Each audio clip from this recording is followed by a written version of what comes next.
Welcome to Orlando Shakes' special presentation, an interview with the creative team of this year's PlayFest reading on Las Sombras. My name is Nick Bublitz. I'm the Associate Artistic Director and Producer in Residence here at Orlando Shakes.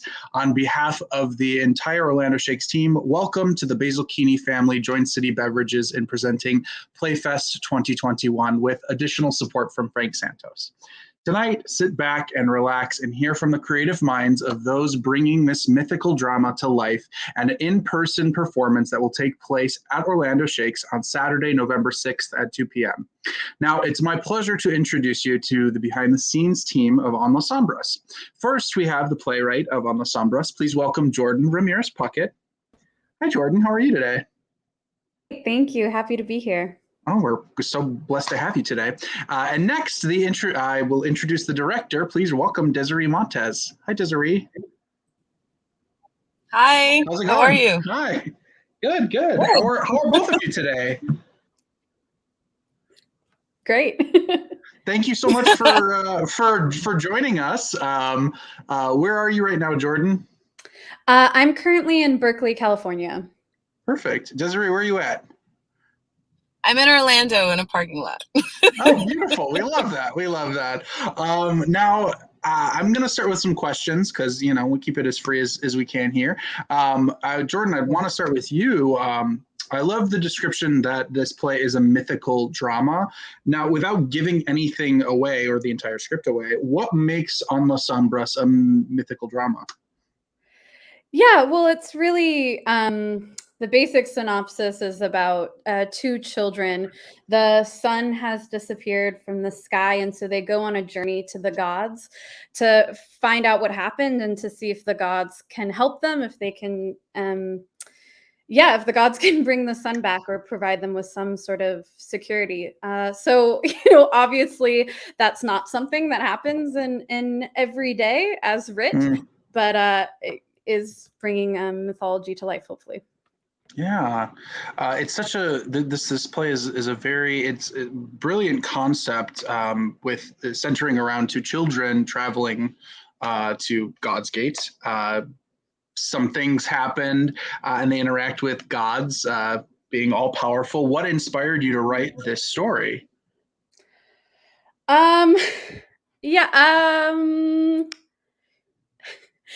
It's hard to say again without, going to the end of the play.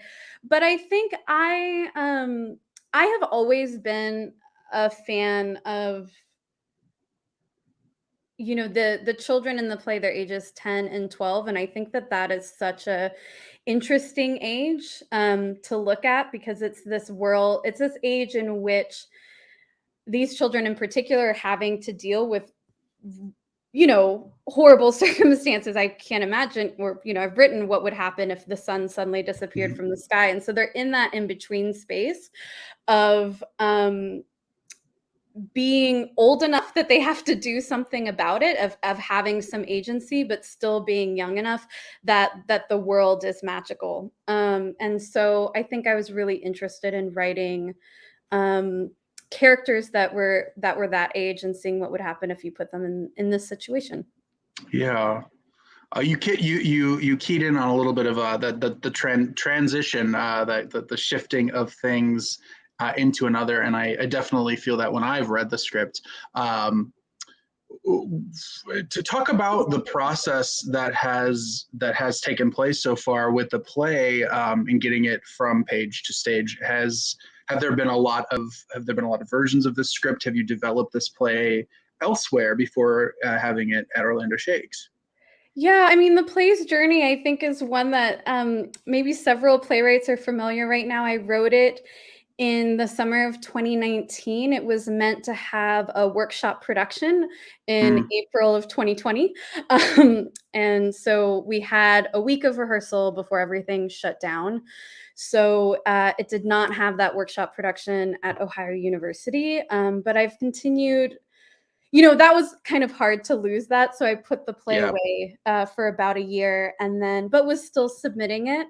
And I did one virtual reading with Tantrum East, which is a theater company in New York. But this will be, my first time coming to it in person, having a full process will be with Orlando Shakes. I'm just so excited. Yeah, we're really excited to have you. Now, Desiree, as a director of this process, how do you dive headfirst into directing a reading such as on Las Sombras? It's interesting because this will be the first reading per se that I've ever directed, especially working directly with the playwright. So that's really exciting. I'm really excited to start. But I don't know, just delving into the script and reading it and rereading it as much as possible. And then when Jordan and I are able to really reach out to her and sort of get into her headspace on what kind of journey she envisions for these characters within this show, and just see how we can bring, how I can bring her vision to life.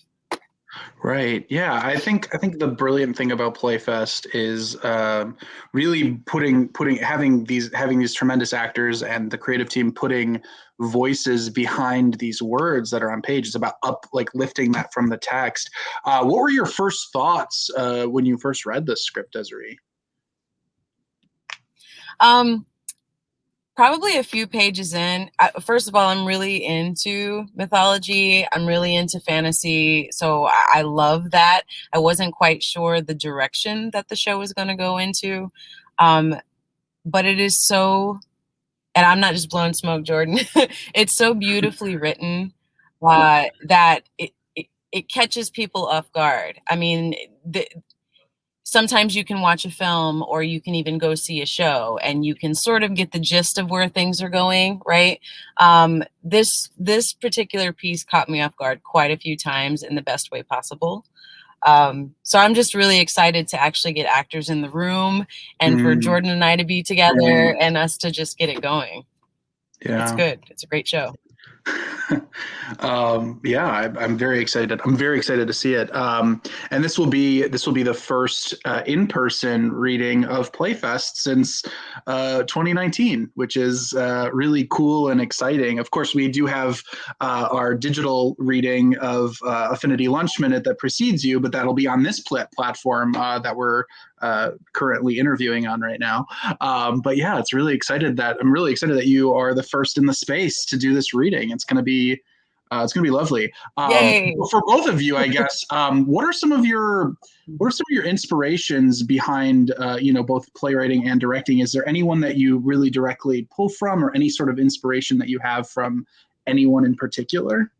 We can start with Jordan on this one, and then we'll go to Desiree.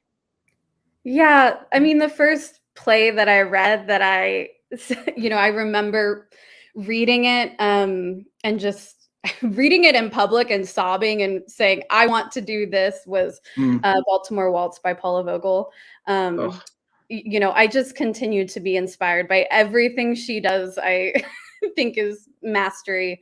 And I do try and channel her in my own way, of course, creating, but yeah. And so, yeah, her definitely, Chiara Hudes also is, a huge inspiration of mine. So yeah, I definitely acknowledge that as a playwright, I stand on the shoulder of giants of some amazing women who have done beautiful work before me. And, hopefully I can continue the legacy. You absolutely will continue this legacy, and people will be saying your name in years to come. Desiree, who are you inspired by? Directing. I know you're also going to be acting too. I will be. Yeah. Yeah. So it's interesting for me because directing for me came about really hitting the ground running. A few years ago, I started doing a lot of youth shows. I've done some online digital directing. I just recently directed at Osceola Arts, main stage production. So, I mean, I pull my inspiration just from being in the room with different directors that I see in town, directors from different films that I've seen. It's not necessarily one or even a handful of particular people. as far as just what, like, bringing to the directing aspect of it, it's interesting because I've been a professional performer for over 15 years. So when I direct anything, I just try to bring as much sincerity to it as possible. Right. How would I portray this, right? If I were cast in these roles, how would I move about? So I pull inspiration from different places. Right. Right. And pulling it all to on Las Sombras too. I mean, I think you've there's something that I connected with in what you just said of like there's like almost the truthfulness in something so big like on Las Sombras. It's so, massive, mythic, of mythic proportions, kind of coming down into this moment to moment like truth telling thing. I think that's what that's what I'm excited to see with this piece. Now, for both of you, I'm interested if you could tell our audience one thing before they come and see On Las Sombras, what would it be? And it's to whoever wants to go first. Jordan, you go, so then I'll know what I'm allowed to say. Yeah. I mean, I hope that people. This play is interesting in that, of course, it's like we've talked about, has centers to children, but I wouldn't say that it's for young audiences. I mean, it is a play written, I think, for their age and up, not younger. Mm. And so, but that being said, I hope that audiences come in with an open mind, with maybe a playful mind, with a willingness to look at the world through the eyes of the children, and just go along for the ride. That's if that answers your question. That's what I would say. Yeah, absolutely. I think that absolutely answers my question. Desiree, what about you? I should have gone first because I was gonna say something similar. But yeah, the same type of deal. I do hope. I mean, it's theater, right? So this is our space to create and have important discussions and all of those types of things. So I do hope people come in with an open mind. I was going to touch on the fact that this is a story. There's so much I can say about it because it's there's just so much involved, but like getting down to it, the story is centered in love. And like Jordan said, it is telling the eyes of impossible feats, or what would seem impossible feats, through the eyes of children, and ultimately just a moral call to action. So I want people to be able to sit and not think too hard about anything, enjoy the ride, and then hopefully be left at the end and walk away wanting to continue the conversation, whether it's an internal continuance or whether it's a conversation that is had, with other people. Thank you for that. That's and love is certainly in the heart. That it's the heartbeat of the show. And there's a lot to we can't give anything away, and that's always the problem with Get It. I mean, we want to advertise, we want to make sure, but I think you hit it right on the head. Yeah. Well, where do you think On Las Sombras is headed next? What do you think? What are you anticipating, or in a developmental process like this, what do you hope to achieve? Is there anything right now that you're kind of thinking about, Jordan? Yeah, absolutely. I mean, you always, as playwrights, these opportunities are so wonderful, and I'm so excited, especially because the script is definitely still in development. But you do hope that after a process like this, that, maybe the next step might be a fully realized production. So, I'm writing towards that goal, but definitely to be more specific about this play in particular, I really am looking at the mythology that is more or less my invention. it has some roots in Mayan culture as well. But to really clarify the mythology and hopefully to make it as legible as possible for an audience who might not, know anything about this world and this universe. So that's my goal for this process. And then, hopefully production one day. Yeah, that's the hope. That would be incredible. I would love to see, obviously, this reading, but this play specifically on stage has so much dynamic potential. It's very exciting. But yeah, thank you so much, both of you, for joining us today. I feel like I've asked a lot of questions, and I know that we are all very busy people with busy lives. And thank you so much for taking the time out of your day to come and tell us a little bit about this project. We're very excited to have you here next week. You're both going to be here, and it's going to be wonderful.